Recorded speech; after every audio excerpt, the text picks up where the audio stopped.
Okay, so now I want you to look at this. I've given you base statistics in local currencies for each country, but the real people, especially in Nigeria, that will make you droll and be jealous of tech and want to switch today are people who.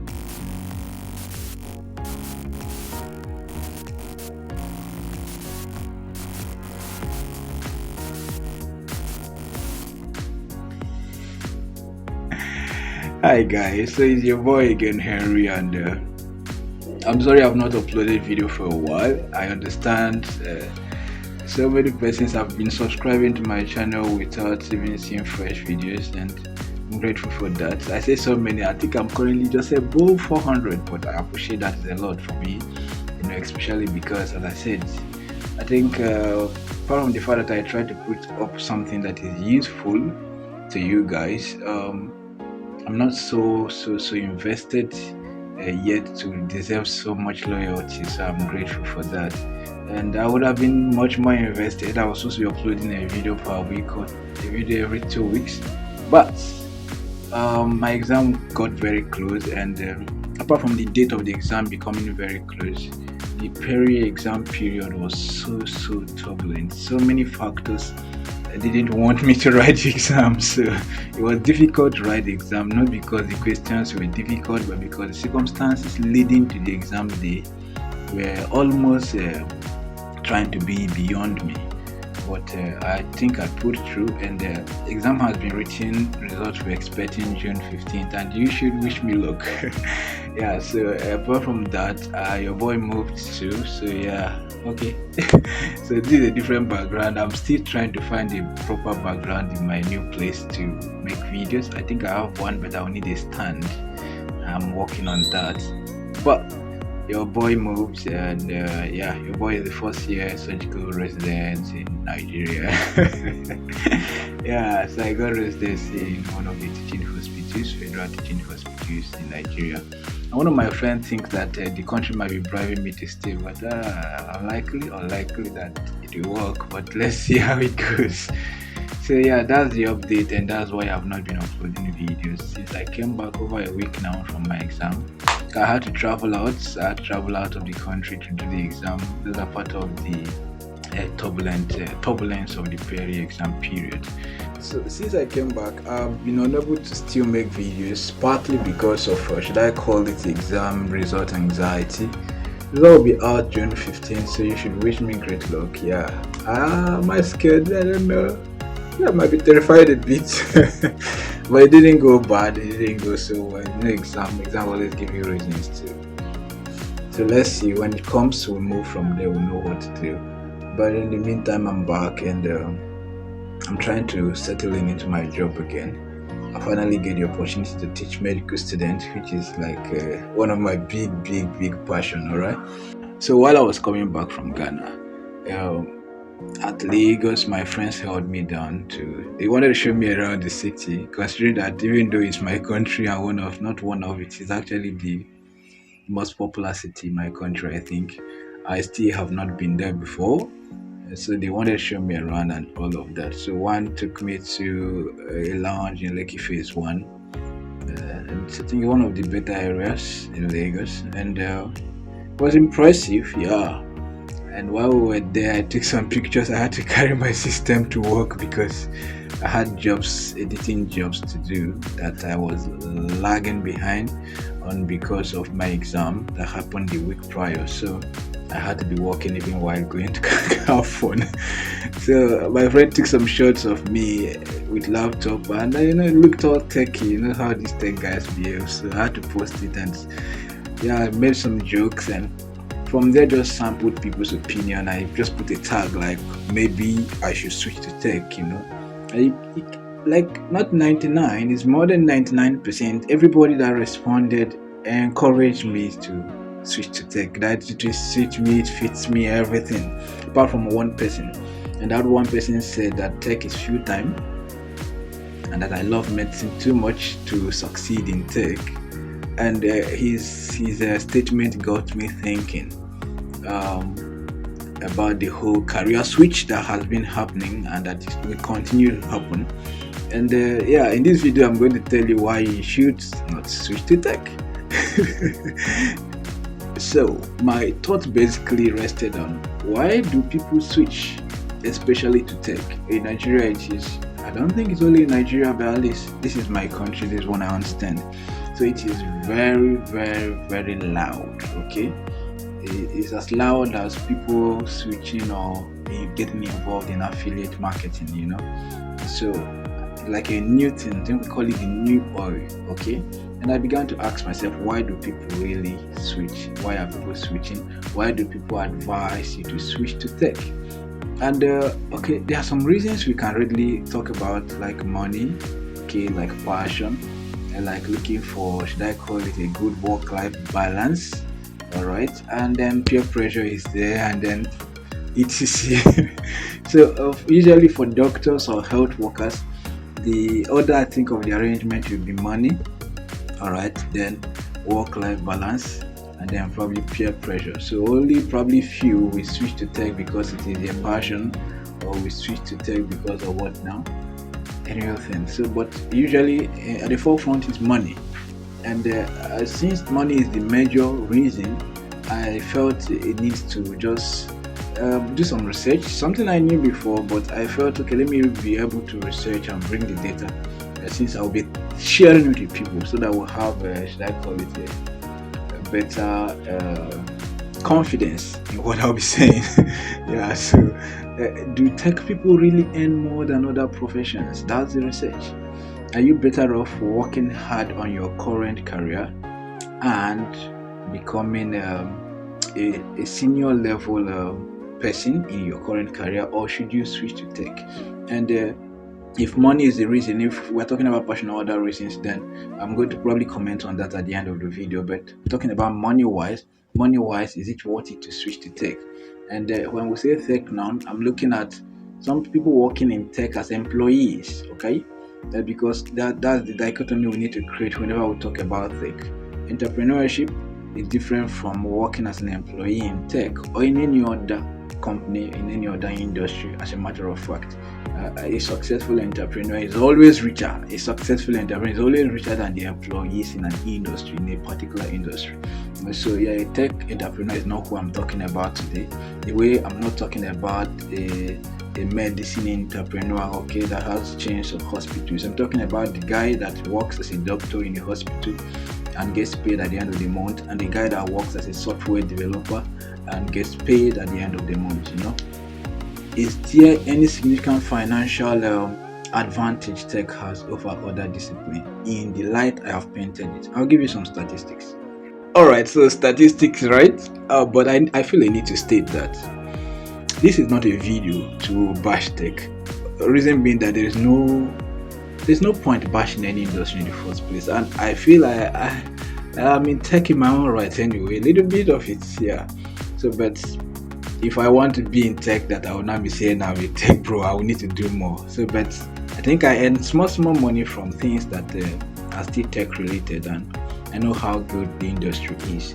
I'm making this video and showing these statistics because I feel that some people will be making major career decisions without having the right information. Okay, so I personally might eventually go into tech half full time, because I don't think I can leave medicine or surgery or neuroscience. I will always have to do some part of that. But let me stop begging and give you the data, right? Good. So I'm going to use 3 countries. I'll be using the United States, the United Kingdom, and Nigeria. Okay. So and I'm going to be using 3 disciplines too. I'm calling them 3 industries of use. I'll use a doctor, I'll use an accountant, and in tech I'll pick a software developer. All right. So let's start with the United States. I'll talk about Nigeria last. In the United States, for example, the median salary of a physician is $208,000 per year. Median. Okay, so of course you can earn far less, maybe even in the range of 60,000 if you're just starting. All right, but then as a consultant, some specialties can earn as far as $600,000 per year. All right, so that's a physician in the United States. And When I say some specialties, like maybe say neurosurgeons, dermat, plastic guys, those guys that, yeah. And if you look at the same US and you look at this information is from the US Bureau of Labor Statistics. If you look at the pay of an accountant in the United States, it's still very fair. So you're getting somewhere around $77,000 as the median pay. Okay, those who earn so little might earn the least earning 10%.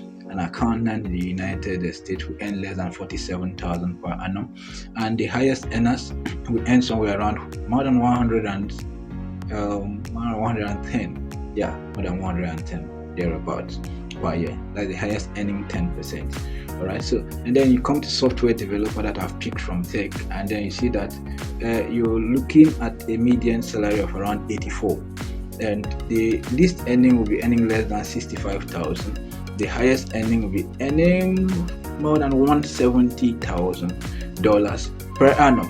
So you look at this, you realize now that okay, the tech guy is, should I say, senior now, is above the accountant, and then the doctor or the physician is above all of them in terms of if it is money we are looking at. What usually people will look at is the length of time it takes you as a physician to start earning this money. When you look at it, the starting salary of a physician is not so bad after all. What people in the United States complain about is student loan. That's why when people who do not have student loan go over there to work, it looks like, oh, you're suddenly just so rich or something like that. Okay, so the starting salary is not so bad, and then it just keeps going up and up. So, but let me not explain so much there. Let's get down to, because it is when I give the stats for Nigeria that we'll get the lesson in this. When we go to the statistics in the United Kingdom, it's not any different. Okay, so a junior doctor, you just left medical school and started working in the United Kingdom, you expect foundation year doctor earning you between 24 to 34,000 pounds per annum. Okay, and the specialist, you expect the specialist to earn from 80 down to some can earn as high as 100 and something, okay, pounds per annum. The pay in the United Kingdom is harmonized. I don't know if that's the word, because whether you're a consultant radiologist, or a consultant neurosurgeon, or a consultant obstetrician, or a consultant dermatologist, or a consultant public health physician, you get paid the same thing you get.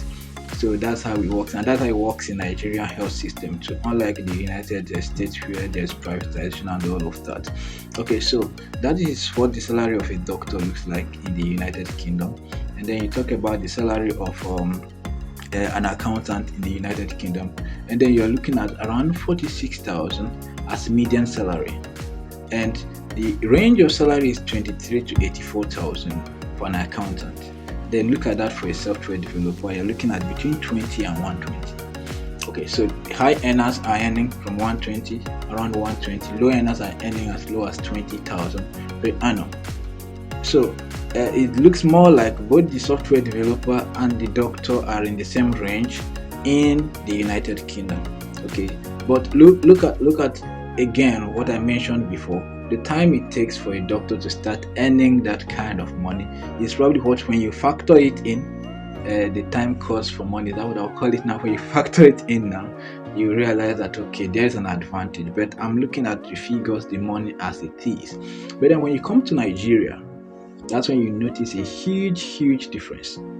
Yeah, one is that we don't have enough data to actually be quoting in Nigeria. We don't keep data like that. Yeah, but from what I know, at least I am a doctor. Okay, so the least earning doctor in Nigeria, government, please not NYC doctor that is suffering. Government employed, as you leave medical school, you start internship first year as a physician, you earn 187,000 naira. I don't want to convert that to dollars because it will be shameful, so I won't do that. I'll allow you to do that if you want to. But 187,000 naira. Yeah, if you, after your 1 year, you're going to sink and probably earning 50,000 during your NYC until you get a better, a more serious job. So, but then if you get more serious job like residency or medical officer job with the government, you could be earning up to 300 there up. And yeah, a consultant should be able to pocket from 600 up, 800, some do 1 million, So, but again, time time it takes to become this. In a space of 10 years, you should anyway, at the maximum, if all things go well. Now, for a software developer, I will not mention accountant because I say Nigeria does not have good statistics, so I don't know how to start looking for that. But I know I've seen jobs looking for entry level accountants at 150 or so. All right, and I've seen worse than that, and I know that also I've seen one 5 years experience pays 300 to 400k, yeah, 400,000 naira, please. Now, for a software developer, let's say the range is actually 100,000 to some, and as high as a million naira. I'm talking about people who are paid, tech people who are paid in naira, all right. And if you're using people like Decagon or Andela, you see mid-range, you're still getting around that 300 as median salary, or maybe start mates, depending on how good the people pay. So the point is that if you are earning in tech in naira, chances are that depending on your level, you are not earning so much relative to others. The thing is that it appears as if people can progress so fast in tech. That is number one. Such that, okay, probably in another field, it could have taken you some number of years in school and at work to get to a level you are paid 500,000 in Nigeria. Then in tech, probably somebody will do that in 2-3 years. So, but then I know that those who are truly successful in tech have also invested so much. It's just that probably when they were doing it, we didn't know them, So it's not like they started there and say, I'm switching to tech, and then by next year, they are doing the tech as side hustle and money is flowing. I don't think that's how it works. Okay, so but the thing is, you probably, some people probably spend less time to familiarize themselves and get at a professional level and work and become high earners in tech in a shorter time than other fields. And two is the fact that they work remotely, so many of them, and then also the ability or the opportunity to combine 2 jobs, some even 3. But I do think it still depends on the job, the company you're working for, because when we say tech, it sounds easy, but it isn't an easy job. I know they're at home and pressing laptops and all, but it isn't an easy job, and it is just as tasking, and there's still a limit to what one can handle. I know friends who are always struggling with deadline, and that's because, as I said, it is not an easy job. Okay, so look at this. The real people who will make you drool over tech in Nigeria are people who live in Nigeria, spend in naira, and they are making expenses for their rent, for their car, for their household in naira, and they work for companies that pay them in dollars. Those guys are going to earn just like the people I was mentioning in US, in the UK as software developers, and you will be comparing your salary that I don't want to convert to foreign currency, not to shame my country, with them. If you try that, you'll have a heart attack. Now, those are the real people who are balling. Use the word. They are really, really balling in Nigeria, working in tech as employees. Remember, I'm not talking about entrepreneurs. And what is making me bring this up is, if money is the sole reason you're going into tech, and there's something you like more than tech, especially if you are in the part of a career that has prospect.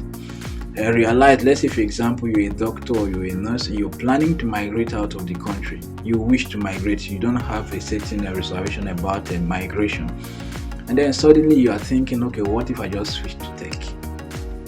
Now, if you know you love your job as a doctor and you don't have special needs to stay back in this country, that energy you would have used to pursue tech that you don't exactly like, but probably just because you think it will give you more money. If you can invest in what they call Japan, your Japan plans, you get out of this country, you realize that you will not get to the UK or the US and find people saying that they want to ditch medicine for tech because it will give them more money just to work in it as an employee. There may be other things that will make the more money look reasonable. All right. So, for example, as I said, work-life balance. Maybe I don't know how toxic the work environment is. I know that the medical work environment is very toxic. What else could it be? It could just be that time, that freedom, or that ability to work remotely or whatever, And the fact that, as I said, for medicine outside this country, you have to be in a lot of debt for you to graduate from medical school if you're an average citizen. And yeah, that's usually we make the money not look so much to them anymore. So, but you will get to the UK and you will realize that the doctor is as much a big boy as the software developer, and the accountant is as much a big boy just as the software developer, and there is no competition. If one wants to switch into tech, they are doing it for some, should I call it, more fancy reasons like passion, or like wanting to have the knowledge of the future, because tech is the future, right? So those are good reasons. But what inspired me to try to make this video is, as Dan my friend said, that I like medicine too much to succeed in tech, and that tech is full time. I think somebody out there needs to hear that the time you spend learning programming language that you don't have so much passion for, you may never perfect, because you are just trying to do it for the money. You may perfect it, you may not perfect it, but there's something you have at hand already that if you work hard on it enough and give it maybe 2-3 years, you will not have money problems. Yes, you may not be Bill Gates, but you will not have money problems because you'll be able to afford the things you need, basically. All right, and if you are a health worker, or you have a reasonable career at all, not just health, I use the accountants here. You realize that why it does seem as if your country is you're not doing well is because of where you are, your location. But it's not so different even in the tech. For example, you see people earning 80, 100,000 naira and they are software developers too. So the question is really how much you've been able to invest in yourself, what services you're offering, and then where are you offering it. If you know you've invested in yourself enough to be earning good and you're not earning good, the next thing you need to do is it that my environment cannot pay me? If your environment cannot pay you, what do? Go to where you can be paid. Go to where can afford you. If you don't want to go to where can afford you, then you have no right to complain because you decided to stay where you are. So that is the story I have about tech, and I'm saying this and emphasizing again. If you must switch to tech, switch for some other reason other than money, especially if you know you love where you are more than tech. But if you don't love where you are, you're still hunting for a career path to commit to, of course, explore and keep exploring. Meanwhile, I'm still contemplating computational neuroscience.